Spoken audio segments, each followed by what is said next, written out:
साथ संगत साथ संगत साथ संगत. नमस्कार, मी प्रदीप वेलणकर. या मालिकेचे तर 50 भाग पूर्ण झाले. त्यानिमित्ताने मला तुमच्याशी बोलायची संधी मिळते आहे. या मालिकेचे निर्माते राजप्रेमी आणि जितू हे जेव्हा माझ्याकडे पहिल्यांदा आले या मालिकेसाठी, तेव्हा मी त्यांना सांगितलं की त्यावेळेस तुम्हाला खरोखर मला फारसा वेळ नव्हता, त्यामुळे मालिकेला फार वेळ देता येईल असं वाटलं नव्हतं. पण ते मी हो म्हणेपर्यंत तिथून हलले नाहीत आणि त्याने मला त्याची गोष्ट ऐकवली. आणि गोष्ट ऐकल्यावर मात्र मी निश्चितपणे ठरवलं की ही मालिका केलीच पाहिजे. या मालिकेचे लेखक जे आहेत चंद्रशेखर गोखले, हे तुमच्या पुढे सगळ्यांना, अख्ख्या संबंध महाराष्ट्राला चारोळीचा लेखक मी माझा याचं म्हणून परिचित आहेत. पण जी व्यक्ती, जो लेखक एखादी उत्कट भावना लोकांच्यापर्यंत 4 ओळीत पोहोचवू शकतो, त्याला एवढा मोठा जर कॅनव्हास मिळाला तर काय काय करू शकतो याचं उत्कृष्ट उदाहरण आहे. साधारण रिटायरमेंटला आलेल्या माणसांना पुढच्या आयुष्यात येणारे प्रॉब्लेमच्या विषयी काहीतरी त्यांच्या प्रश्नांना उत्तर देण्याचा प्रयत्न या मालिकेमध्ये केला आहे.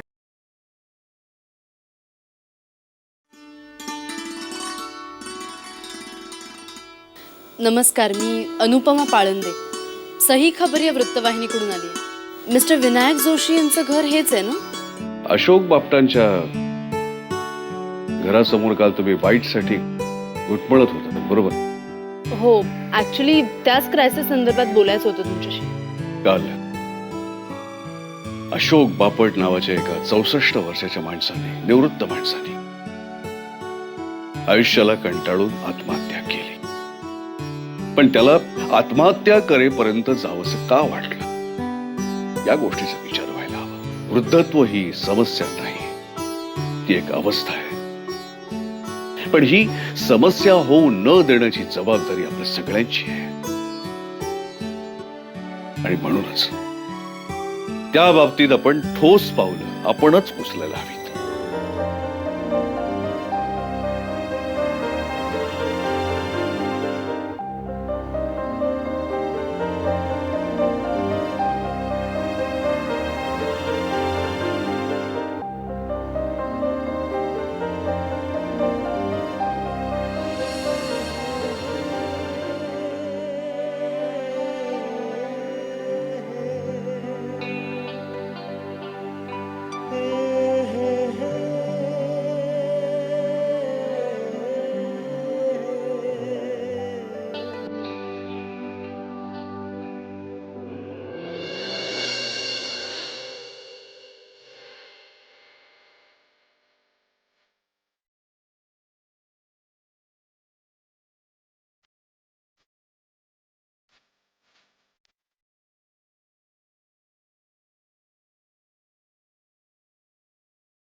नमस्कार कत्तू.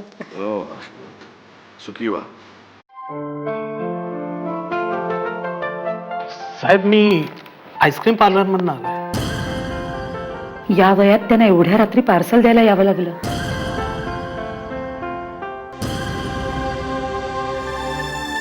काल रात्री मी इथे पार्सल घेऊन आलो, त्यावेळेला मी तुला आणि तुझ्या आईला ओळखलं होतं.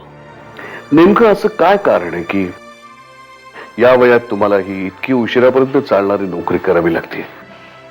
अहो, निवृत्त माणसाला आणखी दुसरी कुठली नोकरी परवडणार? नाही, हल्ली जर्मन फ्रेंच शिकायला विद्यार्थी गर्दी करतात, पण संस्कृत कुणाला आठवतही नाही तर केल्या असत्या शिकवण्या. आपली मुलं नेमकी कुठे चुकतात, का आणि कशी आपल्याला दुरावतात याचा विचार करतो आपण. हो, मुलींचा प्रश्नच नाही. आपण लहानपणापासून त्यांना तुला नवऱ्याच्या घरी जायचंय हेच त्यांच्या मनावर भरवत असतो. त्यामुळे त्या मोठ्या होतात ते नवऱ्याच्या घरी जाण्यासाठीच, आणि मुलं कमावती झाल्यावर घरापासून दूर जातात आणि लग्न झाल्यावर त्यांची वेगळी वाट निवडतात. पण सर, हे सगळं इतकं सहज घडतं? माझ्या बाबतीत तरी तसंच घडलं. विद्यानंतर चैतन्याचं लग्न झालं. वाटलं एका मुलीची पाठवणी केल्यावर तिच्या बदल्यात दुसरी मुलगी घरी आली. तुमची सून काय करते? वाडिया कॉलेजमध्ये फ्रेंच शिकवतात बाईसाहेब. सर, तुमच्या घरचं वातावरण कसं असतं?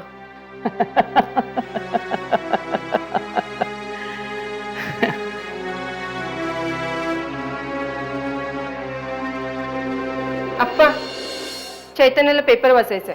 पण हे वाचतायत ना?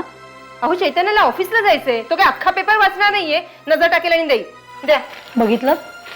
अगं आता बघण्याशिवाय दुसरं काही करू शकतो का आपण? आता मला निघायला हवं. आज मेंटेनन्सचा चेकही भरायचा आहे आणि हिला डॉक्टरांकडे न्यायचंय. पण चैतन्य यातलं काहीच करत नाही. अहो, तो असतो कुठे घरी? रात्री 10ला आला तर त्याची बायको विचारते, अरे आज लवकर? नाहीतर रात्री 11 वाजेपर्यंत यायचं. आम्ही थांबलेलो असतो म्हणून तो आमच्या बरोबर जेवायला बसतो.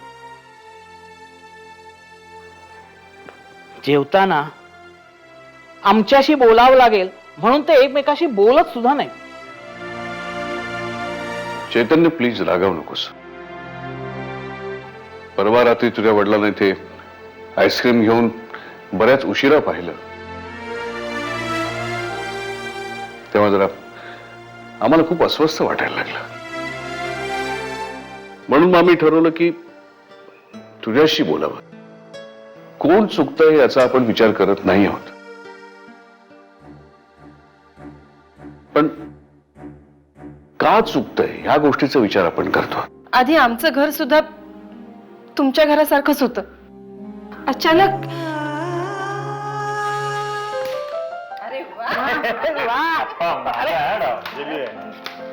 हे लवकर.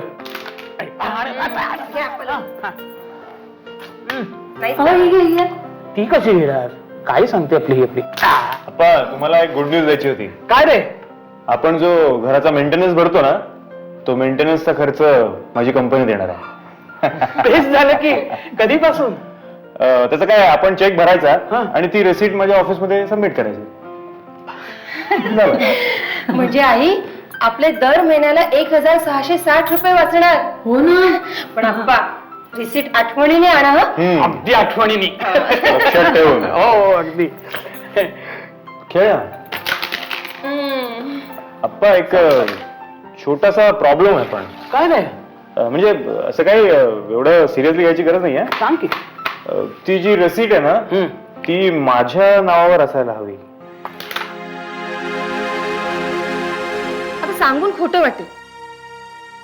अहो, कार पुसायला पोरे येतो, त्याचा पगार ह्यांची कंपनी देते. पण ह्याचाही आपण राग येतो, लगेच टॉन्ट मारायला सुरुवात करतात. आता हेच बघा ना, मी फ्रेंच शिकवते, पण आपण त्याचाही त्रास होतो. अहो, एके शनिवारी मी ट्युशन घेत होते. मधुरम मधुराक्षरम आरुह्य कविता शाखा वंदे वाल्मिकी कोकिलम पूजन. आप्पा, जरा हळू बोला तर काय होईल? इथे मुलांना डिस्टर्ब होतोय. मी फ्रेंच ट्युशन घेते, माहिती आहे ना तुम्हाला? संस्कृत भाषेमुळे डिस्टर्ब होते? कमाल आहे. अगं, संस्कृत सारखी लयबद्ध आणि सुश्राव्य भाषा उभ्या जगात नाहीये. अहो, मुलं इथे संस्कृत शिकायला नाही येत, फ्रेंच शिकायला येतात, माहितीये ना तुम्हाला? जाऊ दे ना, तुम्ही ना मुद्दाम करता, मला माहिती.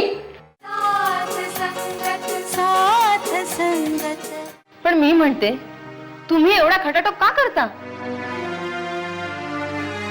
त्यात आमचा काही स्वार्थ नाही पोरी. 2 पिढ्यांमधलं अंतर वाढतं हे तर सर्वश्रुतच आहे. पण ते का वाढतं, कुठे वाढतं याचा विचार आपण करतोय. बाबांशी बोलणं जर का तुम्हाला जड जात असेल तर नका बोलू. पण ह्या सगळ्यामध्ये नक्की काय चुकतंय ह्याचा विचार स्वतःशीच करायला हवा ना. खरंच माझंही चुकलंय. नाही म्हणजे अंतर वाढतंय हे माझ्या लक्षात येत होतं, पण तरीही ते कमी करायचा प्रयत्न मी केला नाही. आता परवाचीच गोष्ट, आई बाथरूम मध्ये पडल्या. मी आवाज ऐकला, पण मी गेले नाही. त्यांच्या हाकेची वाट बघत बसले.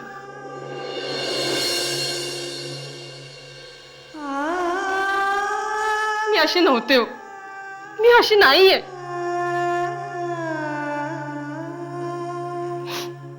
पण घरातलं वातावरणच असं झालंय ना,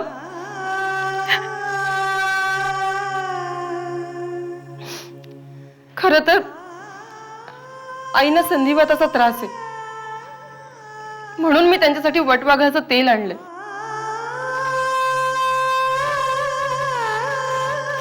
पण मला त्यांना सांगावंसं वाटलं नाही.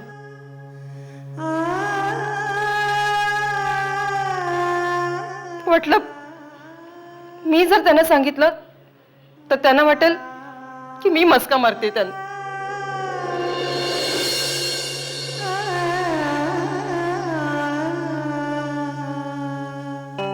मग यात तुझी काय चूक आहे असं तुला वाटतं? आईंना काय वाटेल हे माझं मीच ठरवलं, आणि तेच खरं धरून मी गप्प बसले.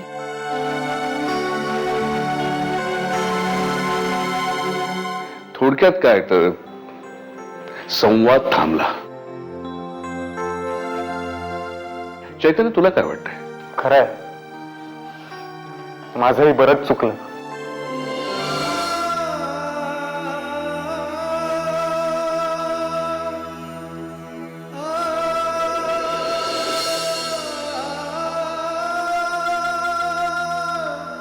चैतन्य,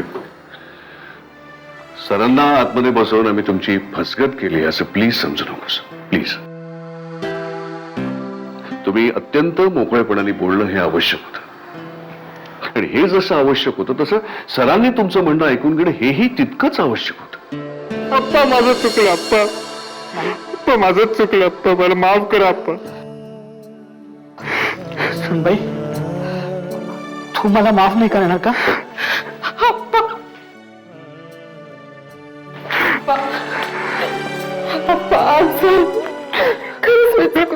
शांत, नको रडू. तुम्हीच दोघांनी मला माफ करा. साथ संगत, साथ संगत, साथ संगत, साथ संगत, साथ संगत, साथ संगत, साथ संगत. नमस्कार रसिको, मी कुणाल लिमये. साथ संगत या मालिकेमध्ये अरविंद जोशी ही व्यक्तिरेखा मी साकारतो. रसिको, समाजामध्ये जे आजकाल आजूबाजूला चाललेलं आहे, जे आपण बघत असतो, अनेक वेळा आपण त्याच्याकडे दुर्लक्ष करतो, आपल्याकडे वेळ नसतो. आपलेच आई वडील, आपलेच आजी आजोबा हे नकळतपणे आपल्यापासून कुठेतरी दूर जायला लागतात, आणि ते शरीराने जरी दूर गेले नाही तरी अनेक वेळा आपल्याला ते आपल्यात असूनही आपल्यात नसल्यासारखे जाणवत असतात, कारण ते मनाने आपल्यापासून दूर जातात. या अशा अनवट वयातल्या ज्या समस्या आहेत की ज्यांनी आजपर्यंत आपल्यासाठी इतकं केलं, त्यांच्यासाठी आपण आपलं पाऊल पुढे करून काही करू शकतो का? अशा तऱ्हेचे अनेक विषय या मालिकेमध्ये आम्ही हाताळलेले आहेत, ज्याच्यामध्ये मुलगा कुठेतरी अमेरिकेला गेलेला असल्यामुळेच आलेले एकटेपण असेल, किंवा आपल्याच घरामधून आपल्याच मुलांनी आपल्याला विभक्त करणं असेल. आज 50 भाग पूर्ण झालेत, म्हणजेच तुम्ही हा आमचा प्रयत्न स्वीकारलाय, आपली साथ आम्हाला लाभली आहे. ही साथ संगत अशीच चालू राहणार आहे आपल्याच साथीने. आजपर्यंत आपण साथ देत आलात तीच अशी द्या, कारण मला एवढंच शेवटी आपल्याला सांगावंसं वाटेल की हा कुठलाही स्वस्त मनोरंजनाचा बुफे नाही, ही मांडी घालून बसण्याची पंगत आहे, आणि म्हणूनच ही तुमची आमची साथ संगत आहे. धन्यवाद. असं अगतुग करतेस ना, खरं सांगतो मला खूप छान वाटतं. खरंच? पण तुला एक गोष्ट सांगू का, आपली आई आहेच अशी.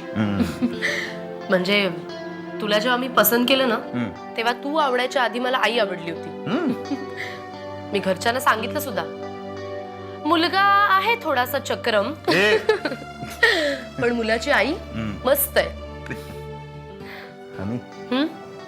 पण हे चित्र कायम असंच राहील ना? नाही म्हणजे कायम असं नाही राहणार. हे का असं का म्हणालीस तू? हं? अरे आपले बाळ आल्यावरती आई त्याचे जास्ती लाड करी. हा. काय रे तू पण. आणि मग आपल्याला सांगेल आता जरा शहाण्यासारखं वागा. हे शहाण्यासारखं वागणं वगैरे मी कधीच सोडून दिलंय. काय हे पण मला आधी सांग, मुळात शहाण्यासारखं वागायचं म्हणजे कसं वागायचं असतं ग? तुला सांगितलं तर तू वागशील शहाण्यासारखा? हो. नक्की. मग आता लगेच उठायचं आणि ब्रश करायचं. मी मस्त चहा आणते. अच्छा, याला शहाण्यासारखं वागणं म्हणता? हो. नाही, मग मी विसरलो होतो तेच बरं आहे. अरे काय, अरे झोपायचं नाही परत. अनु प्लीज. अरे उठ, मी चहा करते. अनु प्लीज. उठ, मी चहा आणते. भाऊंकडे मोबाईल असता तर बरं झालं असतं ना.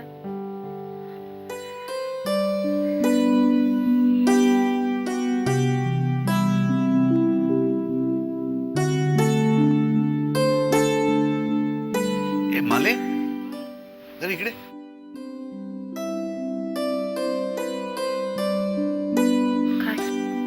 पुढच्या महिन्यामध्ये भाऊचा वाढदिवस आहे ना? हो. येस. का? या वाढदिवसाला आपण त्याला मोबाईल प्रेझेंट करू. काय काय माणसं नाही बोलत, आपण बोलतो.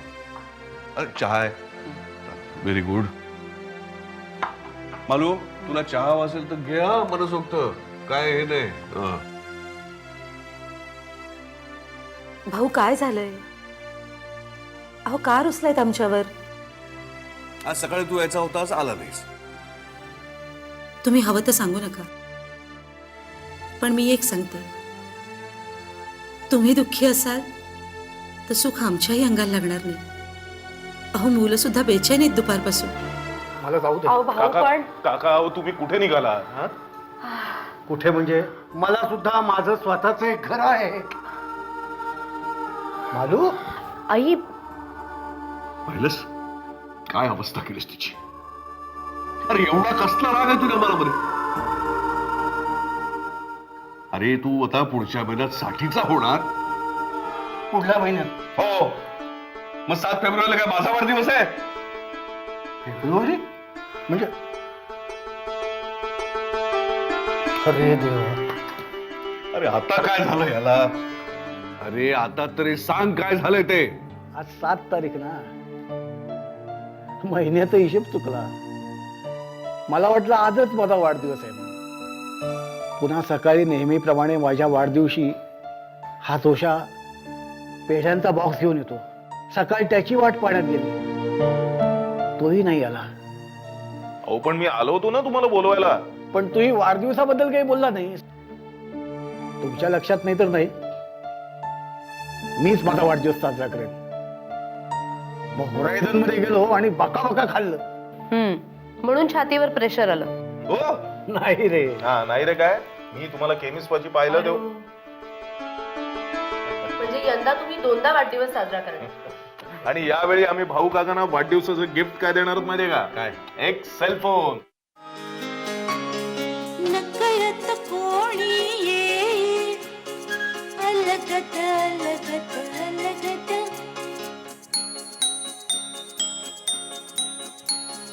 मन मग होई जणू टिप कागद टिप कागद टिप कागद.